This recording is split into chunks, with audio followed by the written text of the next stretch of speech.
This story happened back in 1993. Despite the fact that many may not remember it now, echoes of those terrible events are actually still heard today. This crime was so brutal that it influenced the law enforcement system and led to changes in the laws of the United States of America. Jennifer Ertman was born on August 15, 1978, and Elizabeth Peña on June 21, 1977. Both lived in Houston, Texas, USA, and were middle school students. Since childhood, they were best friends. Many things bound them together. Elizabeth's father later admitted that Jennifer was a good girl and became a close friend to his daughter. She was positive, caring, and smart. Together, they were the best of friends. Both parents had high hopes for them. Both were always fashionable, dressed up, and loved jewelry and makeup. In addition, they were active and played basketball.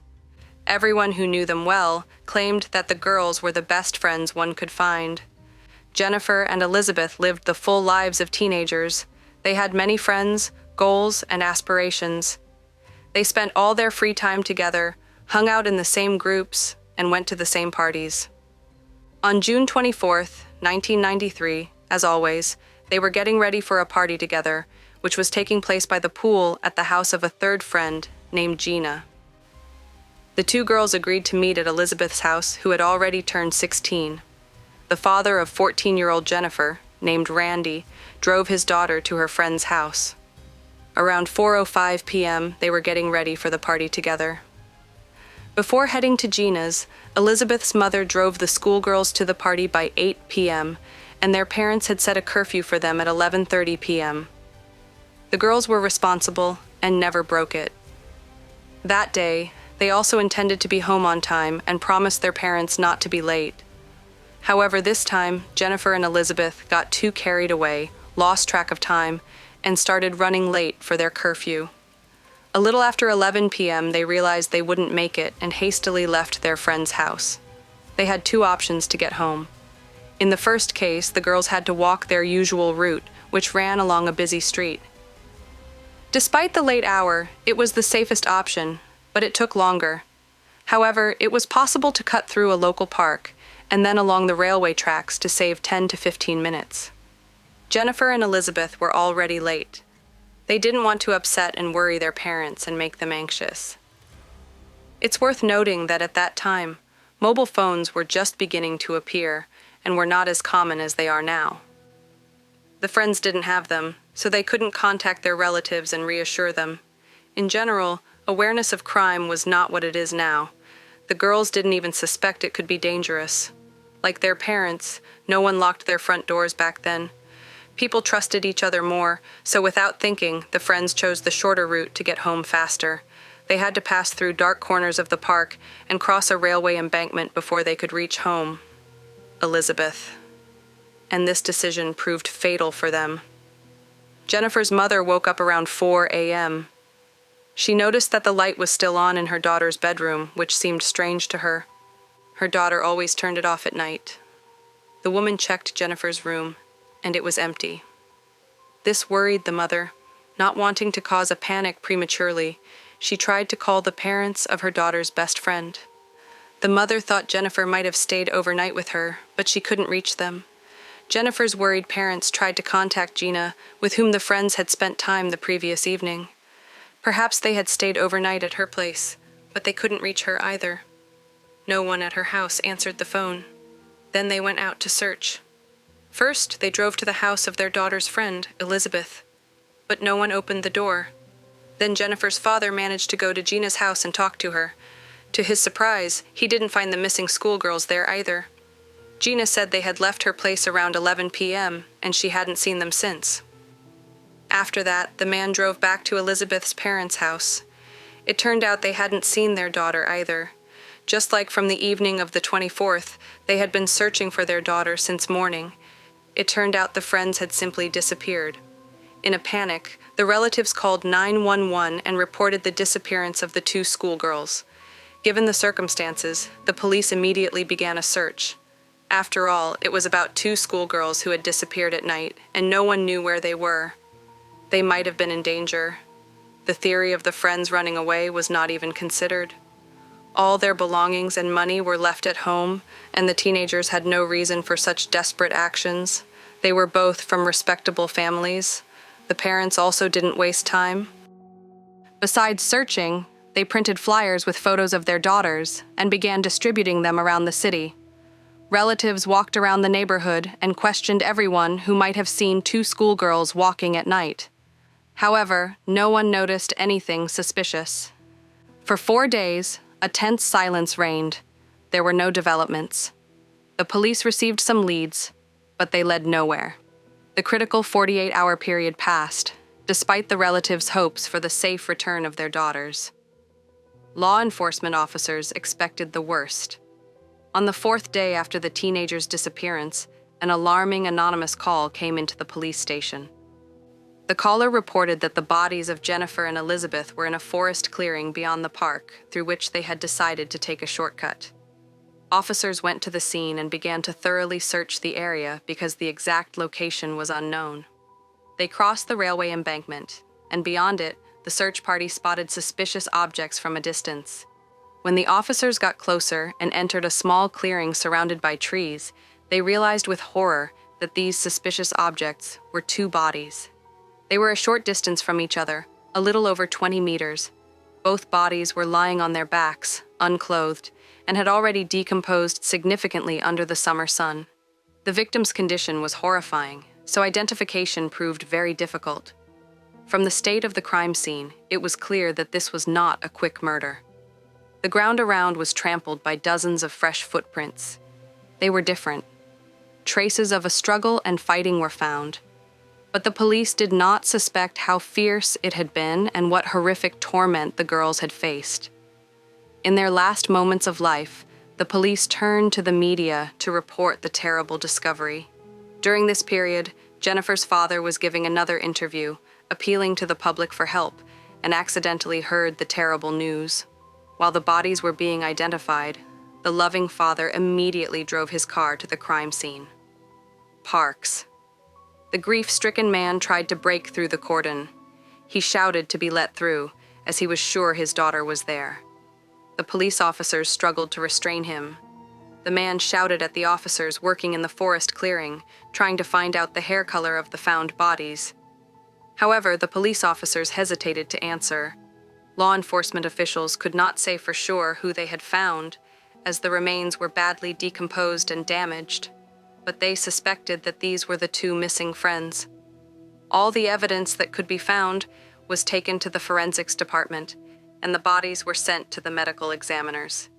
Here, it was confirmed that the deceased were 14-year-old Jennifer Ertman and 16-year-old Elizabeth Peña. They were identified only by dental records, as the heat and insects had done their work. Within 4 days, while the search was ongoing, it became obvious from the first minutes of the investigation that the young beauties had not died accidentally. Numerous traces were found at the scene of the crime. Moreover, police officers determined that they belonged to several different people at once. It was difficult to name the exact number. The tracks were trampled. A more thorough analysis was required. The autopsy showed that the cause of death for both teenagers was strangulation. DNA testing at that time was not yet so widespread, and there was no comprehensive comparative database, which also complicated the investigation. The only lead the police had at that moment was the call from an anonymous witness who helped discover the bodies. He clearly knew more and could share this information with investigators. The address from which the call was made was traced, and the police immediately went to the location to talk to the person who had helped move the investigation off dead center. Thus, the detectives found themselves at the doorstep of the Cantu brothers, Joe and Peter. They only managed to find Joe at home. He immediately confessed that he was the anonymous informant who had called the station. From his words, it was learned that his brother Peter, as well as 5 of his friends, had brutally murdered the 2 schoolgirls. Joe allowed the officers to inspect the rooms.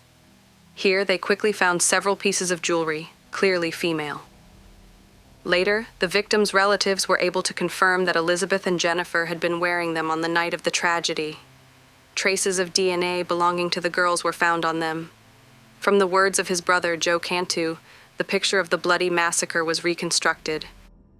The two schoolgirls, a little after 11 p.m., were walking through the park. First, two young men named Romano and Franks passed them. It was established that they had left a gang initiation that evening. 6 people, aged 14 to 18, remained there. The oldest were 18-year-olds Jose Medellin, Derek O'Brien, and Peter Cantu. Raul Villarreal was a year younger. Villarreal, who had undergone the initiation rite, fought and became a new gang member, just that evening. 17-year-old Efrain Perez and 14-year-old Venancio Medellin were also present in the clearing, unbeknownst to themselves. The schoolgirls were heading towards the forest clearing where the gang initiation was taking place. If the brothers they met on the way had warned the girls, it could have saved 2 lives. However, they didn't do that and simply walked past in silence. On the way to Elizabeth's house, she was a few steps ahead of her friend. There was a little over a kilometer left to their destination. Suddenly, Jose Medellin appeared out of the darkness. He tried to grab the girl, but she jumped aside and quickened her pace. Nevertheless, the criminal was not going to retreat, so he caught up and grabbed Elizabeth by the neck and dragged her towards the clearing where the other friends were. Jennifer was left alone in the darkness of the park. She heard her older friend's screams and decided to help her herself. This was a fatal mistake, as she had a chance to escape, get to her friend's house, and call the police. Instead, she rushed after Elizabeth and fell into the clutches of monsters. She probably thought Jose was alone. Unaware that she was approaching a dangerous group of 6 people, she was caught and thrown to the ground next to her friend. After that, the juvenile delinquents forced the 2 schoolgirls to undress and, for an hour, raped them together as brutally as possible. Simultaneously beating them, forensic experts found evidence that the schoolgirls resisted to the last. Despite the ongoing horrors, they continued to scratch, bite, and kick their attackers, but the forces were completely unequal. Later, traces of teeth and nails from the tormented girls were found on all participants in this atrocity. The criminals admitted that the victims called for help, and sometimes the friends held hands for support. Unfortunately, this was not enough to survive after these insane games ended. The gang leader, 18-year-old Peter Cantu, said he was not going to risk his freedom and let the schoolgirls go. He believed the girls could identify them and would definitely go to the police, so he ordered the others to kill Elizabeth and Jennifer. Then, one of the participants, named Raul, forced Jennifer to kneel. The exhausted girl obeyed. Then, he and another put a red belt around her neck. They strangled the girl, pulling it with all their might, so much so that the belt broke, and Jennifer stopped showing signs of life. But even this was not enough for them. They strangled her with ordinary shoelaces for some time to make sure she was dead. Elizabeth was forced to watch all this horror, realizing she would be next. She understood there was practically no chance of survival, so she began to beg her attackers to let her go. The girl promised not to go to the police and to remain silent about what had happened, but the criminals were adamant. Then she broke free and made a last attempt to escape from that bloody clearing. Unfortunately, strong and wounded, the girl couldn't run far. She was caught and thrown to the ground, and they began to kick her, as a result of which she suffered several broken ribs and had her teeth knocked out. After that, Peter, Jose, and Derek strangled her using shoelaces. The gang members stepped on the throats of both girls to leave them no chance of life, and then took the jewelry from their bodies and their money. Having finished the massacre, the gang members, with the exception of Derek, went home to Peter Cantu. His brother Joe was also there with his wife, Christina.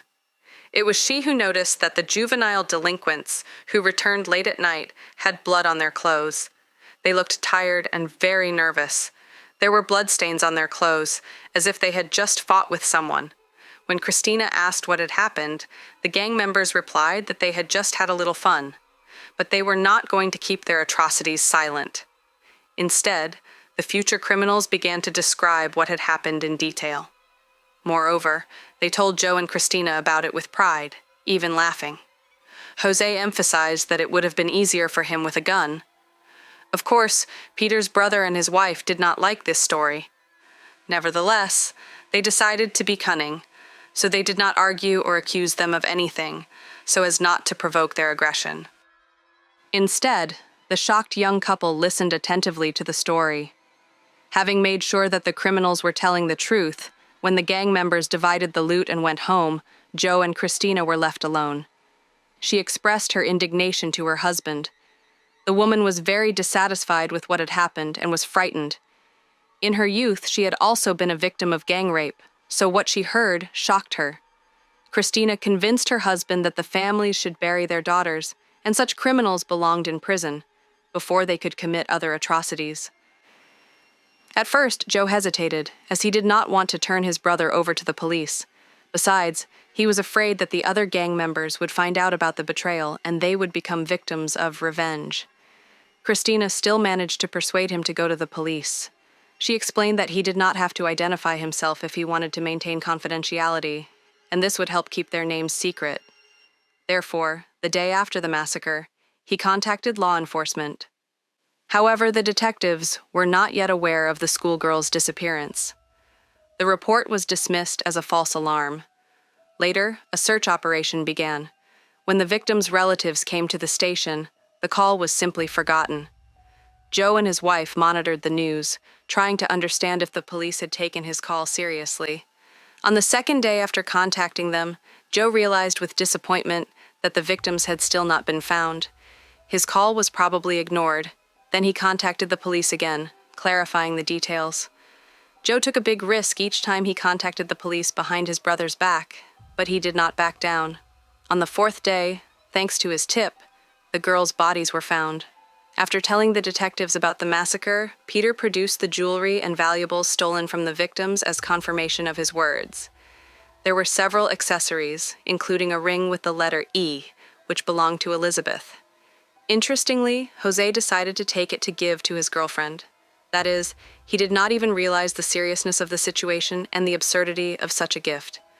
The police found a part of the torn red belt in the brothers' house, similar to the one found near the bodies, and which was the murder weapon. June 29, 1993. All 6 participants in the brutal murder were detained by the police when officers came for Derek O'Brien. He tried to escape through the back door of the house. Fortunately, police officers were already waiting for him there, having surrounded the area. Therefore, he was also arrested on charges of aggravated double murder. During the arrest, Derek asked the police if his arrest was related to the 2 girls. Thus, the officers understood that the tip was correct.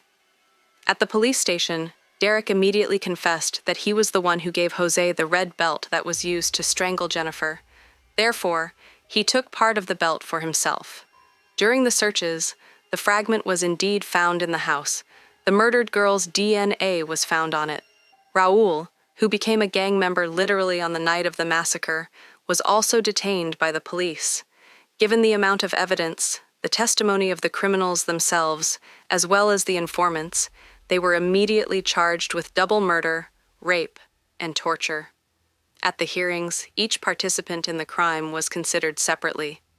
The families of the deceased had to listen to the details of this most brutal case, 6 whole times, but they showed fortitude and determination, trying to achieve the highest measure for the Inhumans, which is allowed in the state of Texas. Later, Jennifer's father recalled that when he ran to the crime scene and learned about the girls' bodies, there was a pie, likely a person, there who smiled ambiguously at him, waved, and left. At that moment, he was in panic and shock, so he did not attach any importance to it. But then he realized that Derek was mocking his grief for his murdered only daughter, whom he had lost forever. No one had any doubts about the defendant's guilt, so 5 out of 6 were sentenced to death. The only participant who did not receive the highest measure was Venancio. All medals, who cooperated with the investigation and testified against other criminals, except for his brother Jose. At the time of the crime, he was only 14 years old, and he was tried as a juvenile. The others were tried as adults. The boy was sentenced to 40 years in prison, which means he could be released at the age of 54. After the trial, another murder came to light for which the accused could be responsible. Joe, who had provided law enforcement with information about the angry girls, spoke again. According to him, his brother Peter Cantu, Jose Medellin, and Derek O'Brien were responsible for the unsolved murder of a girl named Patricia Lopez. She was also raped and tortured to death. Patricia's body was found 6 months before the massacre of the 2 schoolgirls, also near the forest. The modus operandi of the crime was similar. Police found that 3 assailants had brutally beaten, raped, and literally shaken the girl before dumping the body. DNA was collected from the victim, which underwent laboratory analysis. During the investigation period, the perpetrators could not be found, as there were no matches in the database. But after a new check, the male fluid matched Jose's materials. A beer can was also found at the crime scene. The fingerprint on it matched Derek's prints. However, he was never charged with this crime until his confession, which was recorded on tape. He reported that he was present at Patricia's murder, but stressed that he was too drunk at the time to realize what was happening. And he himself did not participate in her torture. The police did not have sufficient grounds to charge him with the massacre. However, it was not necessary, given the scale of the double murder for which he had already been sentenced to death. At the trial, the degree of Raúl Villarreal's guilt raised the most questions. He was accepted into the gang on the same night. The boy's lawyers urged the jury not to compare him with the gang leader Peter Cantu in terms of guilt. He was a completely inexperienced newcomer in these matters. However, the prosecution convincingly proved that he could not have participated in this madness voluntarily. Nevertheless, he was there, participated to some extent, did not stop anyone, did not leave, and did not call for help. This means it was his voluntary decision, and the degree of guilt cannot be underestimated. Therefore, he also received the death penalty. This was an unprecedented case in the history of the U.S. judicial system.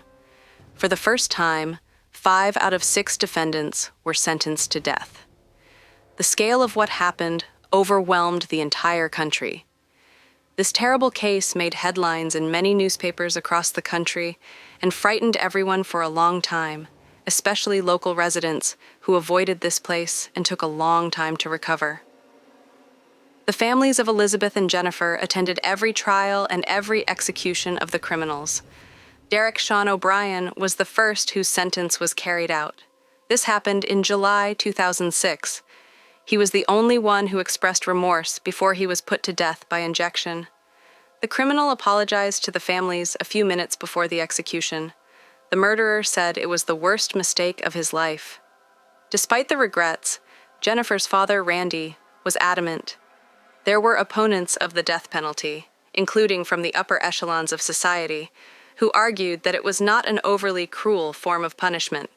However, the victim's parents countered such arguments.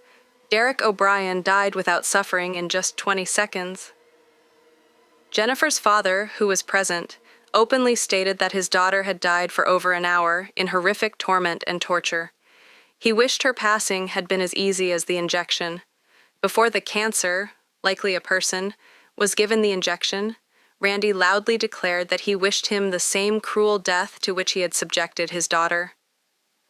Jose's execution also sparked controversy, and it took place at an international level. It turned out he was a Mexican citizen and had not consulted with representatives of his home country's consulate before the trial.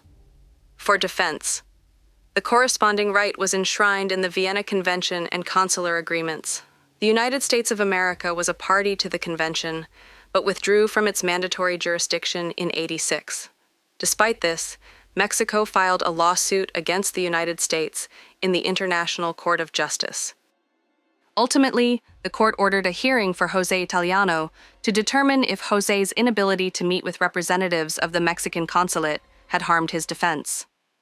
Of course, everything happened with wide media coverage and the participation of human rights organizations. All this only added resonance to this difficult case. In 2005, the incumbent U.S. President George W. Bush ordered these hearings. However, the governor of Texas was not going to give up so easily. He challenged this order through the U.S. Supreme Court, which ruled that only the country's Congress has the right to decide on such matters. In July 2005, the International Court of Justice ordered Jose's execution to be postponed and hearings to be held with the participation of the consulate, but the governor of Texas stated that they were not bound by the decisions of the International Court. Opponents of the death penalty openly protested against the upcoming punishment. However, the victims' families re-engaged in the fight and insisted on the lethal injection. For such a brutal crime, it is difficult to imagine what the North, likely Jose, awaiting in prison, was experiencing, wondering how this confrontation would end. He probably hoped he would be pardoned before his execution in August 2008.